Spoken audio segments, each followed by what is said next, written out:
Hello, hello, good morning, good morning. I am Exodus, and this is Exodus Automotive. We are trying to bring you the most simple way to do things, an easy way to do things, simplify, you know, and end the day without getting hurt, most important. Today's car is a 2005 Mazda 3. It's an old car. As I said, there's a lot of old cars on the road today, and I'm trying to keep them as safe as possible. But today is just a minor tune-up, spark plugs. I'm waiting on an okay on the axle, right front axle, and some AC lines. All right, so we're gonna get started on that. We're gonna do the spark plugs, and then oil change.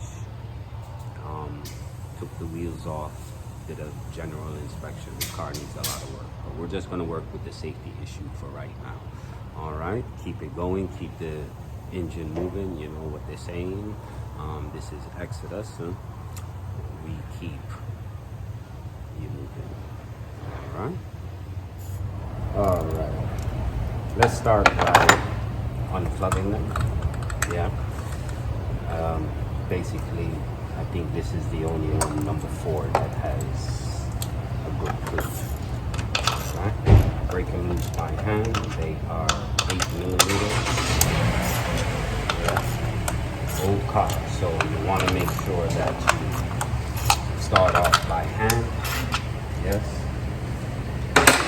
1/4" drive. These are 1/4" bolts.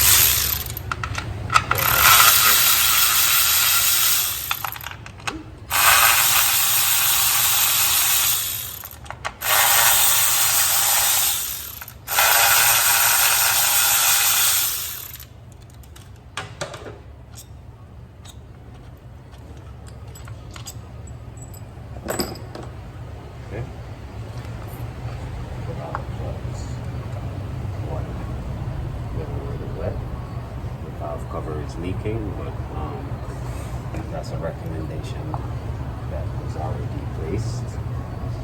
Yeah, it's on ratchet.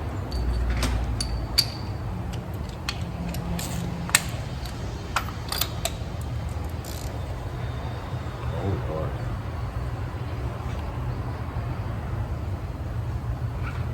Ooh. Oh yeah. That feels good. Oh man, these are way too tight. Yeah, way too tight. Way too tight. Oh, I think that one took my shoulder out.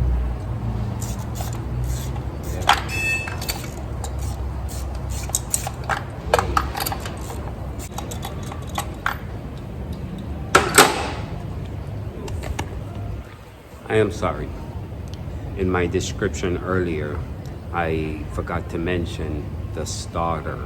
We're going to be doing the starter, right front axle, and possibly rear brakes and rotor, but also 4 spark plugs, tune-up, and then oil change. All right.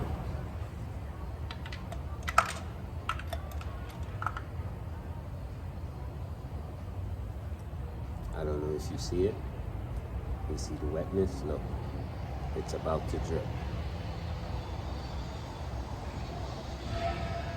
Did you see that? Okay. That's number 1. This vehicle is not misfiring because of bad spark plugs. They are misfiring because the spark plugs are saturated in oil.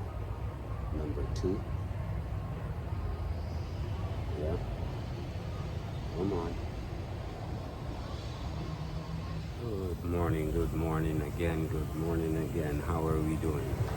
Not too long ago we spoke about a 2005 Mazda 3. It was an oil change, tune-up, and starter. Okay. Now, since then, after I inspected the vehicle, We are going to be doing valve covers because remember I showed you when I took out the spark plugs, the chambers were filling up with oil. So we're going to do valve cover and grommet replacement, right front drive axle, 2 AC hoses, and a starter motor. Oil change is done, and after the valve cover we'll put the 4 spark plugs. All parts are here, so we're just gonna get busy, get started, finish him up for the day. All right, stay tuned. All right. This is our 2005 Mazda 3. This right here that we are looking at is our starter.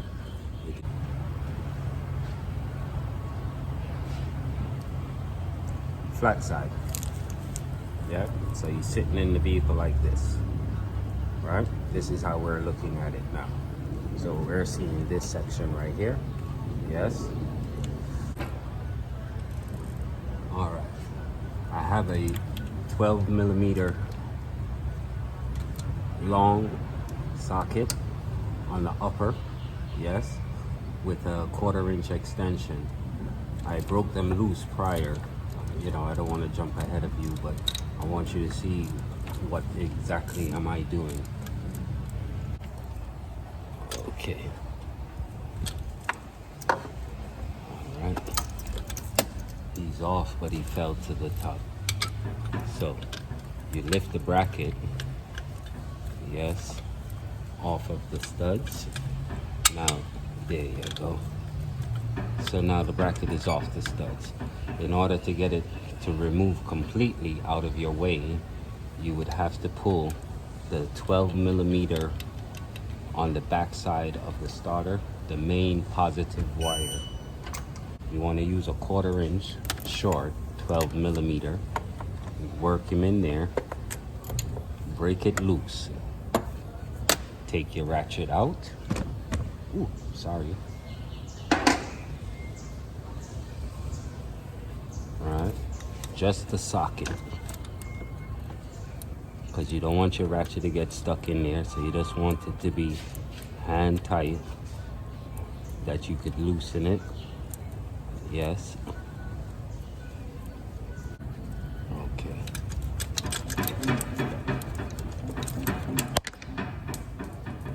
I hope that didn't catch you in your face.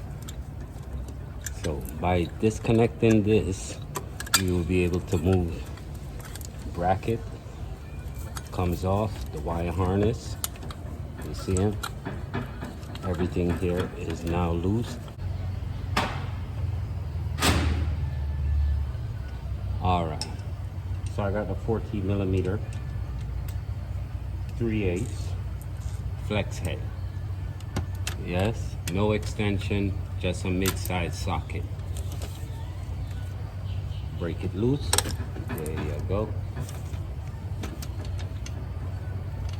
All right. Now the one that's on top, yes,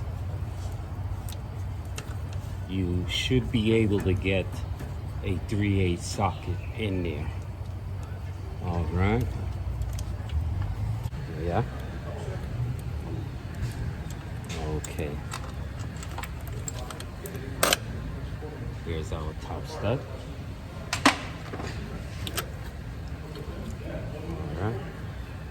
We're going to use our 14 reach.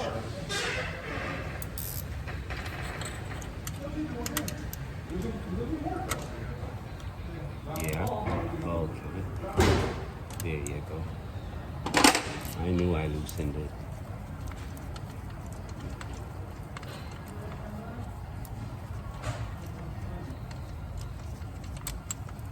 Okay, our bottom stud is out. Now let's see if my theory works out for the best. Oh yeah.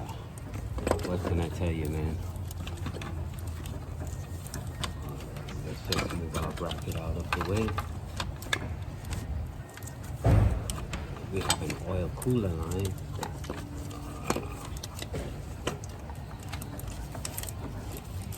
There you go.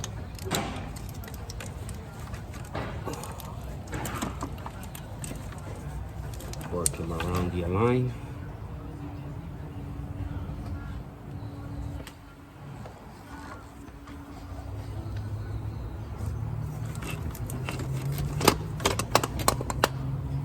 Okay.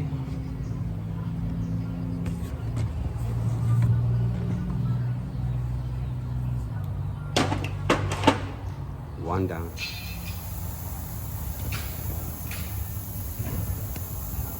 And you catch a few threads. I don't know if you see it. You see the peak of it right there. This is the best exposed view I could give you of this starter. Yes. 214 millimeter. Yes. The bracket sits on top. This is the main wire harness here. It goes into like another bracket of some sort. Okay. Okay. Not too bad, right? Not too bad. All right, so starter is in. Let's position ourselves and get the axle going. All right. We're on the passenger right front. We're going to be replacing the drive axle. Now, you have your strut. The strut goes into the hub, slides down. Lower control arm, ball joint goes up. Yes, you have your tie rod in. Now, you need for it to come this way to you, yeah, so that this way the axle removes from the hub. If you lower your strut, you're going to have to get it back up. It uses a little line in the center where to center it. You're gonna have to get that bad boy back up. With rotor, caliper, everything still attached. So, my point is this. I'm going to remove the lower ball joint, tie rod end, and it should give me enough where to say that I can get this axle out of this. Follow me close. Our axle socket is a 32 millimeter half inch.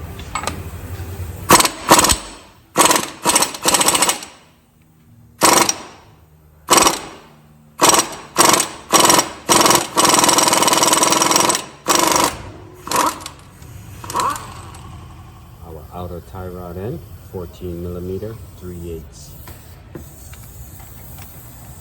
Gun on reverse. Be sure that the socket is sitting on your nut. Take it off, put it back on. If you are using a hammer or if you are going to use a jaw to break it loose. Now we're not going to use the hammer, maybe quicker, yes, but I rely on tools to make things a little bit easier. Some days you may have a headache, you don't want to be banging around with a hammer, you know, so this guy here is designed to do this particular job, so let's utilize him. So just like this. All right, you see it? Good. All right.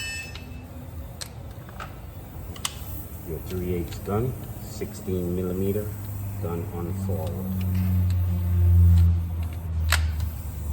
Turn down your torque, you don't need much output.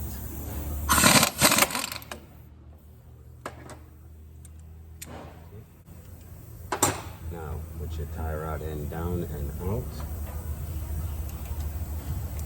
Put your nut back on. You won't lose it. Yeah. Our lower ball joint is a nut and stud. All right. 14 millimeter here on the nut, and on the stud also 14 millimeter. All right. Do you see him? Right here.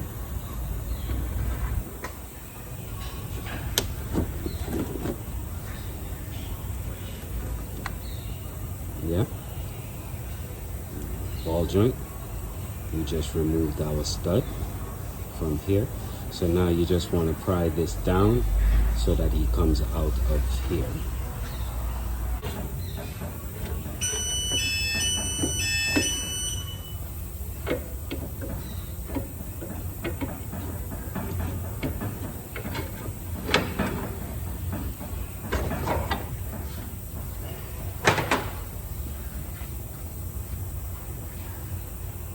Okay.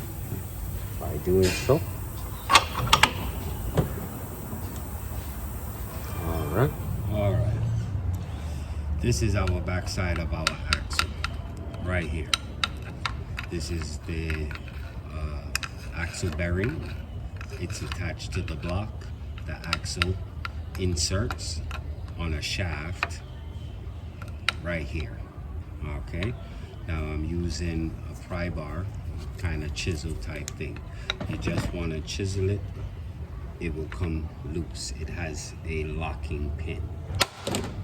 Yeah, 1, 2, 3, 4, 5, 6.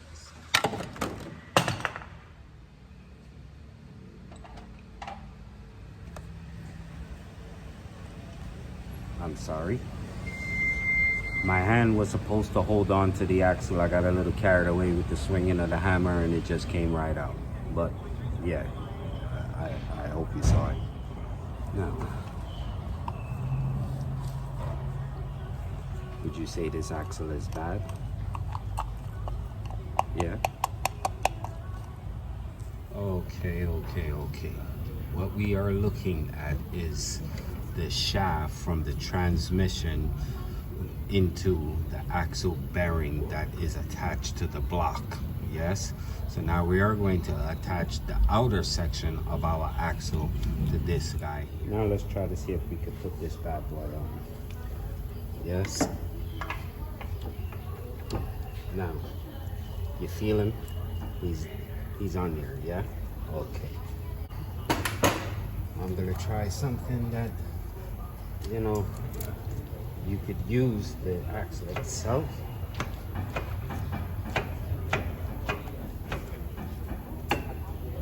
Sometimes, you know, but you just, there you go. Okay, now we can remove our nut.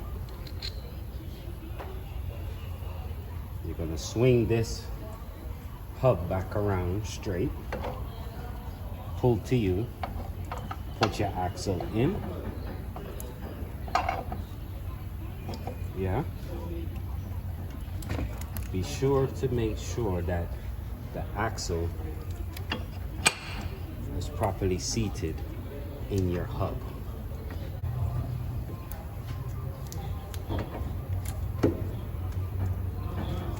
Push the arm back, the ball joint back up.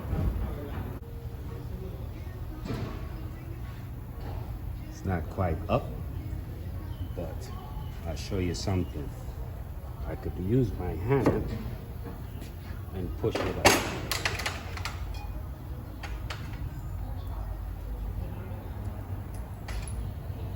Push the bolt through. Pull down on your hand. Can't come back out. Okay. Now you have a little indentation piece here to lock the washer, the axle nut into. So you're gonna use a flat head punch with a hammer. You just wanna find the bases of it right here and tap them in. Make that indentation. Now, by doing so, your axle nut cannot back off on its own for whatever reason, because it is indented into the axle like a locking pin. It's Friday. This car is getting multiple work done. So we did the starter and we did the axle. We're gonna put the wheels on, bring them down to do the valve cover and spark plugs. The AC lines just came, but that is also evacuation and recharge. We'll see how it plays out. This car got to go today. It's Friday, but it's still early.